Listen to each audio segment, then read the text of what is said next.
Ассаламу алейкум, урматтуу мекендештер, урматтуу YouTube көрүүчүлөр, базар аламы каналынын катталуучулары. Достор, бүгүн 22 май 2024 жыл Чоусу Жайыл районунда ушул экрандагы койлор сатылат достор. Бул жерде бир кочкор, 4 токту козулар, тиш буз элек козулар булар. Булардын свети баары капкара, черный бриллиант дегендей, арашандын карасы. Линиясы бар дейт, ээсинин айтуусу боюнча. Так, баары козу тиштер достор, тиш буз элек. Баасына келсек, булардын ургачылардын баасы 30 миңден дейт. Козу кочкор 70 миң сом сурап атыптыр.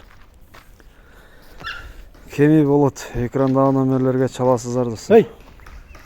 Только лайкты басып колдойбуз, каналга катталганды унутпаңыздар.